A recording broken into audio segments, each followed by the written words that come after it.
Wow, well then screw you. Screw you. No, screw you. No, screw you. You're I the said screwiest. screw you. And I said, I'm going to go screw myself, but you should go screw yourself.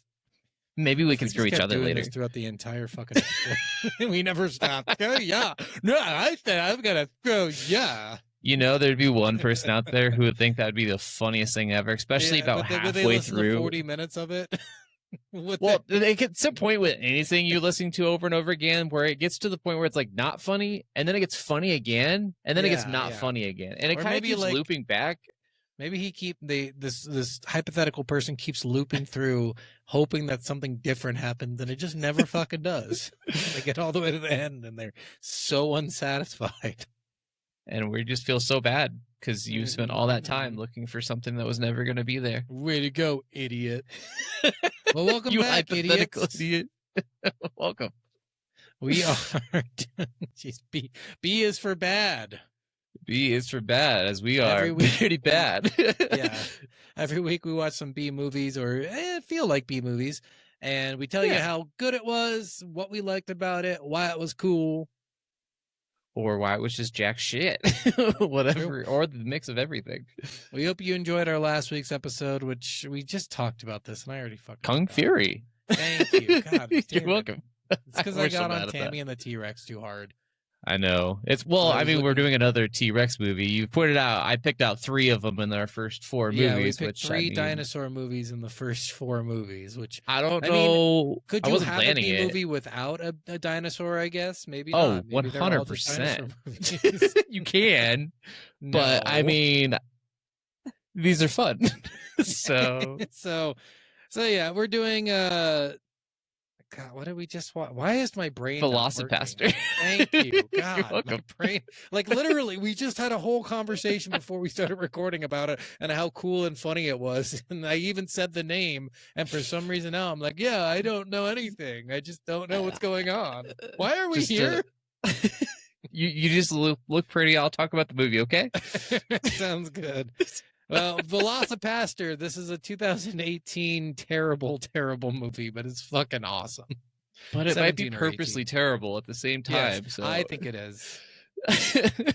This movie opens up with the great tag of rated X by an all-Christian jury, telling you that no Christian jury is going to like this movie. It's blasphemous. I just love how it's by an all-Christian jury, not an audience. Yeah, jury. Like they were actually put into court. By 12 people who don't know what the fuck they're doing.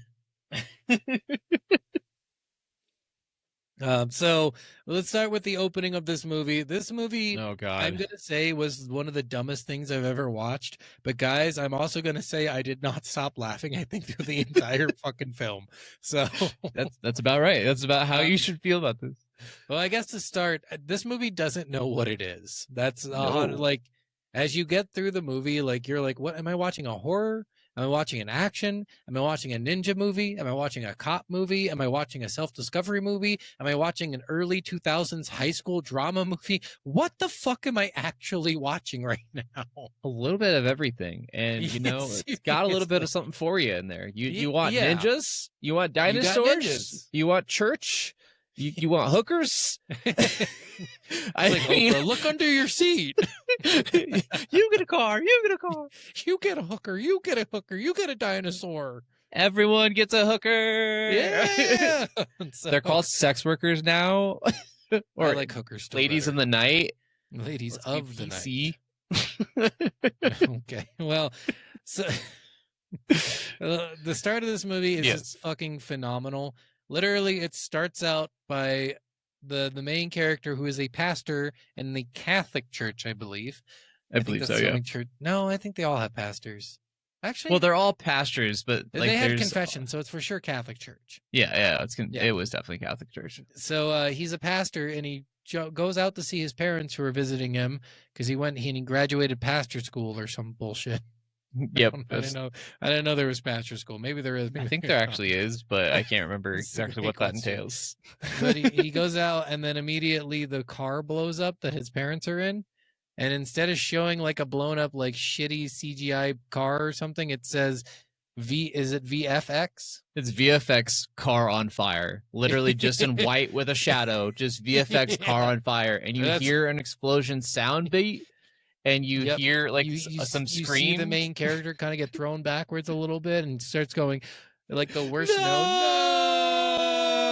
It's such a terrible no, but it's so funny. It does last way too fucking long in the movie. Oh, way too long. That's why I held it out. God, it's just like just to have that start your movie, you already know, oh my God, I'm in for a fucking treat. Well, and if that wasn't the icing on the cake already, then having the very next scene of him like grieving with his pastor friend, Pastor Stewart, pastor friend that was like his.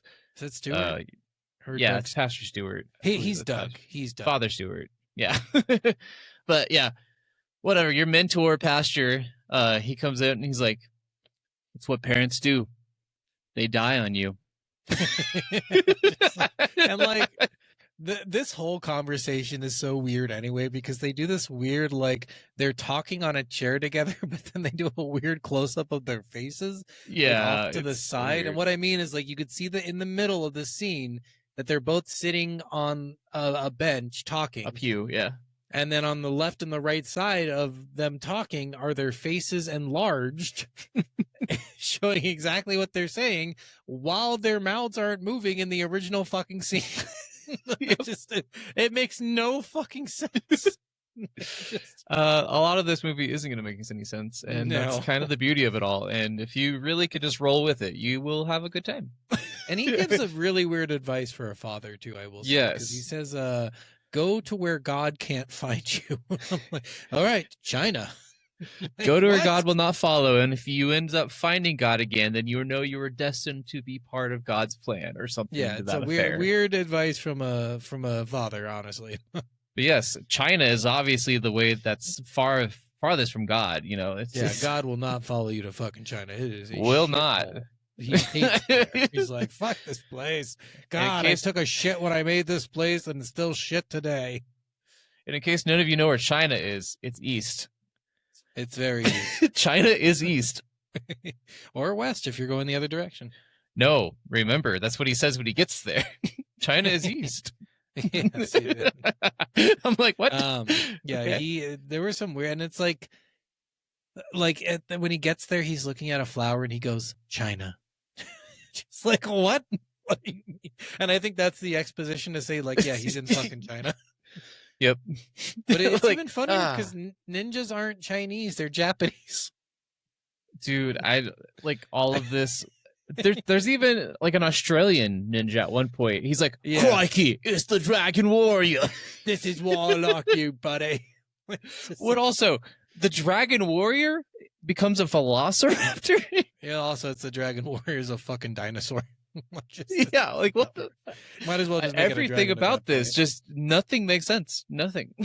Yeah, so he's in China and this girl randomly shows up and she's been struck with an arrow and she's dying. He can't understand her because she speaks Chinese. Magically at the end she starts speaking English. But yes. She's speaking Chinese. He doesn't know what she's saying. She hands him an idol and says Dragon Warrior, and then the idol like burns his skin. I think he just scrapes his hand on it, like he just cuts his hand on it. No, I thought it burned because I thought it was smoking. I mean, it might have been smoking just because it was transferring the power, but like maybe because it looked like he had a cut there. It's a weird cut burn thing that's happening there at the same time. You see red on his hand, and you see him holding the idol, going You don't really see what happened.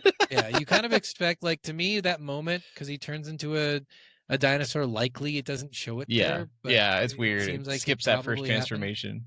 Yeah, but like to me, what should have happened is that Kill Bill sound that you hear. That.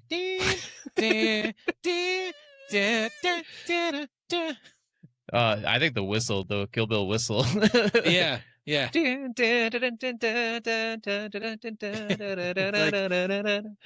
definitely feel like that should have been part of this part of the movie. But I bet he ate her, honestly, because there's no one else around unless the people who shot her with the arrow were still around, and then he probably ate and killed them. So yeah, and like, so he goes back to America. Apparently, it just skips kind of to the next scene where he's with Father Stewart again, and yeah, like, did you have the dream about being a dinosaur? Like, yeah, I fucking did. Yeah, I know, it's crazy that I had that dream and I told you about it, and I immediately came back to the States without knowing how I got back here. But yeah. And then we're coming up on my favorite person in this whole fucking movie. We'll skip ahead a little bit. We don't need to talk about every single moment. Frankie fucking Mermaid. He is the pimp of pimps. He is the man. And Steven, what does Frankie Mermaid do with all his time? Well, he swims in bitches. Yes, of course he swims in bitches. He actually tells this girl, he's like, you know why I'm called Frankie Mermaid? It's because I'm swimming in bitches. You know, that's why the mermaid. So fucking stupid.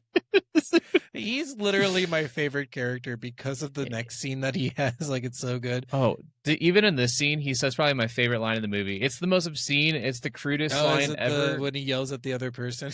Yeah, he's yelling at one of his other prostitutes that's across the street eating a Subway sandwich. I forgot about this line. And he goes, if you stuffed dicks in your mouth like you did that sandwich, I'd be a millionaire.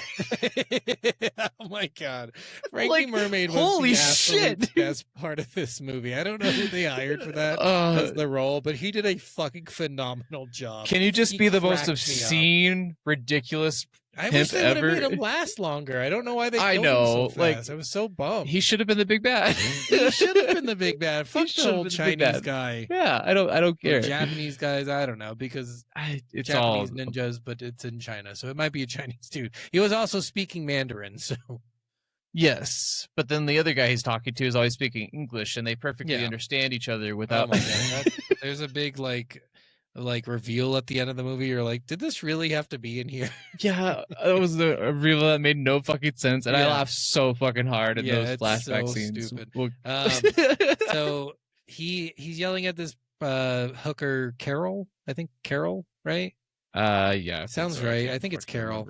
And he says, go to the park. She goes to the park. She gets attacked by some random thug, and Doug comes out and as a dinosaur and kills the guy and eats him, or eats part of him, I guess, because his body's still there. Yeah, like ripped off his arm or something. And then the next scene, of course, he wakes up in her house and he thinks that they had sex, even though he's a pastor and she's a prostitute. Yep. And she says another good fucking line in this movie where she's like, I'm a hooker and I wouldn't even do that. And he goes, you're a hooker? She's like, I'm also pre-med and pre-law, but yeah, I guess I'm a hooker. Yeah, and that's when they I thought we had sex. And she's like, no, you turned into a dinosaur and ate someone, which he replies to, dinosaurs never existed, so I'm not one. Yeah. Just so stupid. And just like the nod shock, to me, it's like you tell someone, if I tell Steven, hey, you turned into a dinosaur, you'd be like, get the fuck out of here. You're right. Fuck you, not dinosaurs don't exist. Your first thing is like, are you out of your fucking mind? Yeah, it's either you're out of your fucking mind or really? Yeah, there's gotta be some level of surprise. Right? What are you talking about? Dinosaurs don't exist. It's all bullshit. It's a devil. I mean, yeah. I mean, it's but I guess that's where his brain went. What do you do? Yeah, dude, his brain went everywhere. Oh my God. So they do this weird fucking she wants him to basically be a superhero, and this, I forgot to mention, this is also a superhero movie. Yes. He's a vigilante. He's a dinosaur vigilante. Oh God, it's just so stupid. And he says, no, I won't do it. I love when they do team up, and she's like, it's a good thing we're teaming up because I don't know much about God. He goes, well, I don't know much about dinosaurs. Just so stupid. And let's talk about why they're teaming up. He first denies her, and then what happens, Steven? Why does he team up with her? Well, he ends up teaming up with her because he's in the confession booth. Before you continue, sorry, this is one of my favorite fucking things in this entire fucking movie. It's so great. It's just so good. So he's working one day, and he decides to go back to work after one of his vigilante things. He says working. He's doing confessions. Yes. He's doing that is not technically a job, but he's doing confessions. I mean, it's kind of their job. It's like a job, but they're not getting paid for it. Maybe do they get paid? They get paid a yearly salary. I guess they have to, huh? Or living expenses or something. Yeah, probably living expensive, I would guess. I know, non-denominational Christian pastors had a yearly salary. It wasn't a huge amount. It was but yeah, enough to live off of. Well, let's continue. He's doing confession. He's doing confessions, and who of all people would show up but our good old buddy Mermaid. Frankie fucking Mermaid. I wish his name was like Frankie fucking like another F, so I could say triple F. But Frankie fucking flipping Mermaid. Frankie fucking flipping Mermaid. Triple FM. I don't mind that, actually. But yeah, Frankie's talking about all sorts of things because it's been a while since he's been at confession. Let me tell you. The first question was, what does the confession people say? How long has it been since your last confession? Oh yeah, he's like, oh fuck, it's been so long. Yeah. Just so. Well, let me just go ahead and start telling you what I've been doing. Well, I've been doing this. I've been doing this. I've been doing my hookers. I've been doing drugs. I've been selling drugs. I've been doing this, and I also stole some candy from a baby, and I threw that baby in the river because we don't want to snitch.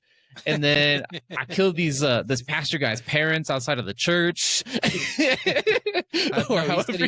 He blew them up, I think. Oh yeah, blew up this old couple outside in front of the church. This pastor comes out, starts yelling, "Mommy, Daddy!" like it's their fucking parents or something. That's right. That's like Jesus Christ. It's the most obnoxious thing you could say. And yeah, and then the kid part was really the big. I stole candy from a baby. Then I threw the baby in a river because snitches.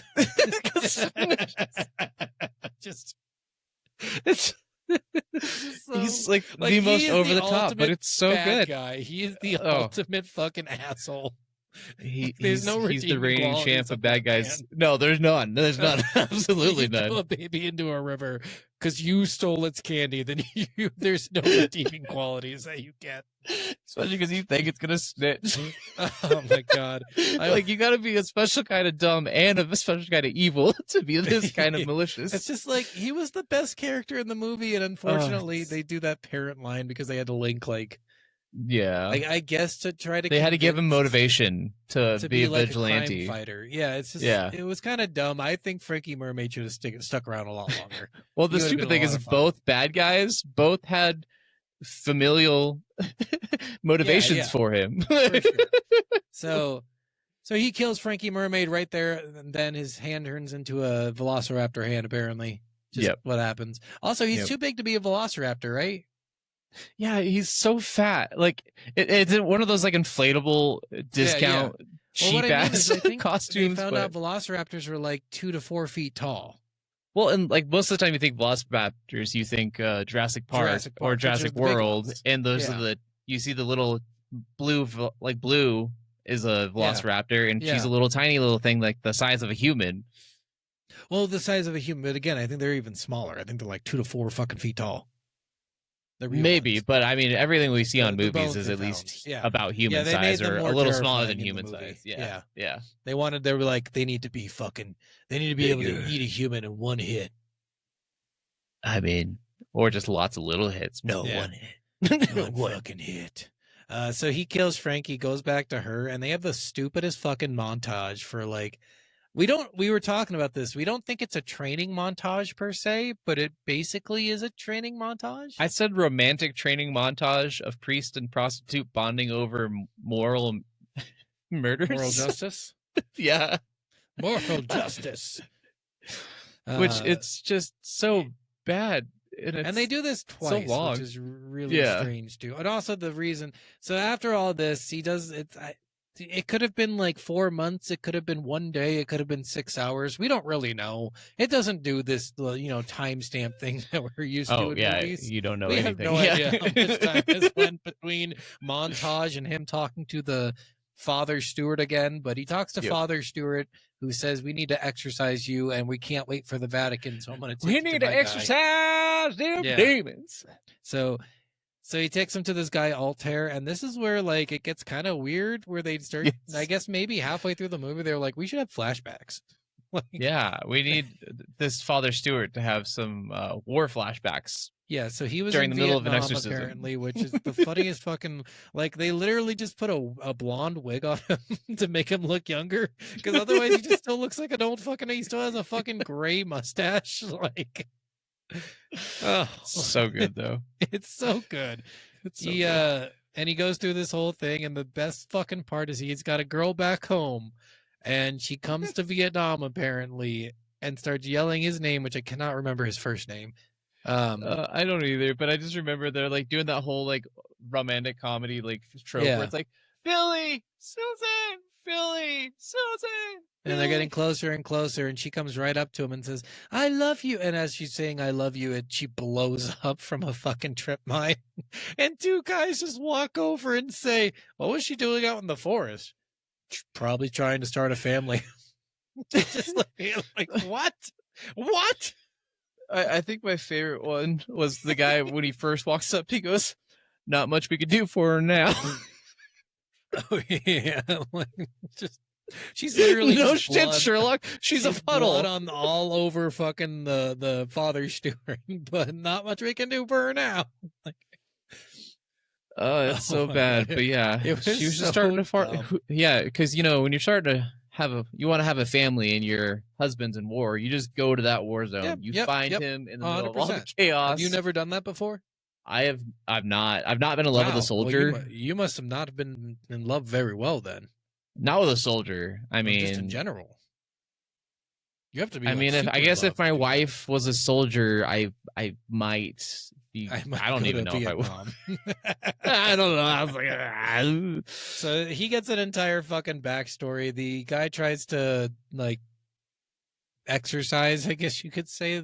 Yes, the dinosaur but it fails because he starts turning into Velociraptor or VelociPastor. Oh, and we skip past the main bed. Like they do this weird fucking laughing scene. Oh God! It's just like it's 3 minutes of them just practicing their bad evil laughs. Yeah, it's kind of all funny. bad, and they do it multiple times throughout the movie. It's just so fucking dumb. There's another great part in this movie is after all this, he goes back to. We're saying Carol, right? It is Carol. Yeah. Okay, good. I could not remember, but You're I was pretty good. sure it was Carol. Yeah. And he goes back to Carol's apartment, and he's like covered in newspapers. I don't. Yeah, it was weird. Did you notice that? Like she comes in, she's like, Doug, and he's just like, instead of having a blanket wrapped around him, he's covered in fucking newspapers, like he's a dog or something. That's what he had, man. He was stripped naked because of his transformation. Where the fuck did he get him? Off the street. He wasn't naked. He had his undergarments on. Oh yeah, right. But then we get this moody slow-mo makeout montage scored with a softcore music video. Love, apparently. Yeah, and like they have like a weird early 2000s. This is where this high school thing comes into. It's like if you watched Euro Trip or is it Road Trip? Is that the other one where they go from one side of the United States to Washington? I mean, Road Trip and Euro Trip both have big vacations. Is Road Trip what the other one is called? Yeah. Okay, so yeah, it's just like that where they have this like big old montage of like the song is playing, they're having sex, but it's like it's focusing at the weirdest parts. Like, oh yeah, first he's taking off his shirt and then he's putting his shirt back on. Like, the whiz montage is just like weird because it's like they're stripping clothes, but then they're putting on clothes, but then they're just like kissing, but then they're like just laying in their underwear, but then they're just like cuddling, but then they're like not doing anything. And then they're taking off clothes, but they're putting them back on. They're taking them off again, putting them back on. Like it's like they shot, I don't know what, five shots of that. Yeah, like 5 shots of that, and then just kept playing them over and over again. Yeah. And they're like, I hope no one really pans into this one block that we have here. They're going to see that this has been shown 15 times already. Exactly. God, it was such a weird fucking love scene, guys. It was it's so fucking weird. But again, like, as you're watching this, you're like, what the fuck is happening? This is hilarious. Well, and so much you're just like, this is so bad, but I can't stop watching. Yeah, like, there's like, something that's drawing me in. Very still. Like, I don't know what movie. it is. It's so It's stupidly watchable for some reason. Yeah, and then right before that too, he said, "I think I killed Father Stewart," and you're just like, oh yeah. And now's the part where you're gonna start fucking this broad. Like you're gonna right after you admitted to killing someone. That makes sense. Now that his big mentor's not watching over and making sure he doesn't have sex with the prostitute, he feels not guilty. I guess that's fair. I don't know. That's perfectly fair. So yeah, they have sex. They do a bunch of shit. He's still like he's now getting attacked by ninjas too. Yes, yeah. They wake up in the morning immediately attacked by ninjas. Yeah, another ninja had a big like flashback scene where he was in love or something. Who knows why? It was just in there. There's so much random shit. Yeah, just so stupid. So eventually you get to this like big fight between him and the last guy, and it's just the fucking craziest fight in the world. And of course, it's Carol so gets ridiculous. stabbed, and like she's probably gonna die. And Well, I love this scene though because this big ninja comes out of nowhere and he just walks over and one hits her, just slices right down her like, chest. Literally, he's like, "Oh, I was hard on the bushes." And then because Doug freaks out so much and is like, "You bastards! Oh, Carol, I love you!" Everyone just stops and like all the ninjas like stop for a little bit. They're like, "Oh man, like we killed her!" Like, but they're all just like standing there like he transforms into the dinosaur. They all start fighting again. Yeah, exactly. And the best part is the here's where the fucking what do we call Familiar. it? Oh yeah, the twist, surprise twist. I guess you could. It's not really a fucking twist. There was no like point to this. I don't know. Well, it's such a surprise twist because there was no build up to it. There was no like previous mention of it. There was no like before Chekhov's this, gun for it. He had done several backflashes to his life with his parents, and this never fucking came up. Never, not in a single backflash. Because you know what's funny is I even so this random bad guy's his brother for some reason that he didn't recognize somehow. I forgot that he had. He completely forgot he had a brother. He's like, they show a flashback where his dad goes, "I love you, my only son," and his brother's just watching him in the backseat. He's just like the fuck. So dumb. And you're like, okay, that's definitely, this is where you could definitely tell like they do not give a shit about this movie. Oh no, it's all dumb. Which God, there was another movie recently that did the brother forgetting about a brother movie. It was that movie The Monkey, and his twin brother forgot that his mom was also his mom, so he wanted to come after him for their mom being dead. Okay. Yeah. What?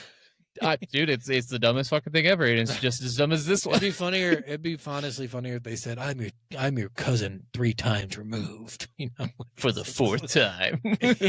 Like something stupid like that would be funny. But this entire fucking movie just goes insanely wild throughout the entire thing. The last scene is just like a big fight between him and all the ninjas, and then the main bad guy. I love his last line though. Yeah, go for it. Let's hear it. So the last villain shoots him with an arrow that transforms him. Yeah, and it's like a magic arrow. I just thought like he got too much pain and maybe he can't transform. I don't know, but Doug's like, "Can I say 6 last words?" "I think my hand is immune," and then rips the villain's head off with one still changed hand. And like he holds it like he holds it in between both hands, and then it cuts, and then it's obviously not a real fucking person anymore. It's totally a mannequin. Yeah, it's obviously a mannequin. And he pulls out and a bunch of blood splurts, and you're like, what? It's so good. That was a mannequin head. Shut the fuck up. It's just so stupid. Yep. Oh, and his girlfriend's fine, so don't worry.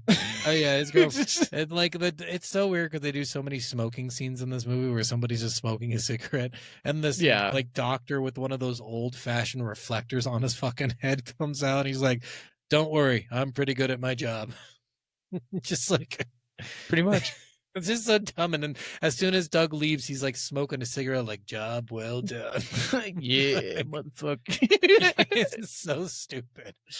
This is the glorious dumb fun. This is B movies. This is why we do B is for bad. Yes. These are the movies that we want to bring to the world because more and people I will need say, to see like, this, this movie, we were talking about it before, is so much more watchable than Tammy and the T-Rex. Because as really dumb is. as Tammy and the T-Rex was, it didn't have a lot of humor. Like, it had some, but not as much as this movie had. This movie really did a good job about keeping me captivated throughout the entire fucking thing. There's something about like the ones that just you're laughing the entire time. Like they don't take it seriously either. And if they're not taking it like, and there's sometimes where B movies they take it too serious and it actually makes it even more funny. So there's like different ways you can go with it, which is why I love B movies so much, because it's Yeah. always a gamble. Like Like, sometimes you get the even most the worst B unimaginable movies could shit. be the most entertaining, right? Oh yes, 100%. Yeah. This is one of them. This is a terrible movie by every Yes. critic regarded thing you could possibly say about a movie. It gets a 0 across the board, almost on every category. Except But entertainment value, no, there's one thing. And Fan Frankie Mermaid. engagement, I believe, is like super fucking high on this movie. People love this fucking movie. No, it's got decent Rotten Tomato scores and stuff, if I remember right. It's just because it's such a fun movie. Like, honestly. Well, with that, let's just jump into the ratings. How about that? Let's do it. We're unveiling our newest rating, which is Swimming in Bitches. And this movie for me is Swimming in Bitches. This is a 5 out of 5, guys. I have to agree. I mean, this movie, so especially fucking funny. So I watched it the first time with my wife, and we thought it was kind of fun. She thought it was really stupid, but I thought it was kind of fun. But the second time I watched it, I had so much more fun with it. And I think, honestly, it's just going to get more fun the more we watch it. You know what's funny is I watched it twice, too. The first time I was kind of like, it's okay. And then by the second time, I'm like, holy shit, this is hilarious. How did I miss this the first? It's like you don't care the first time, so you're ignoring some of it. The second time, you're like, wow, I'm super into this now.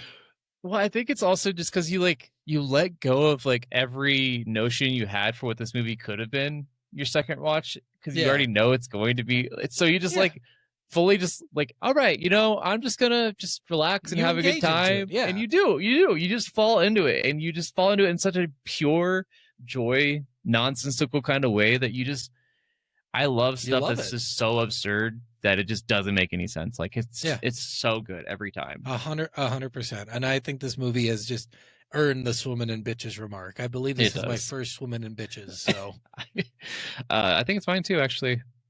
I don't remember what we gave Toxic Avenger, but you might have given Toxic a 5.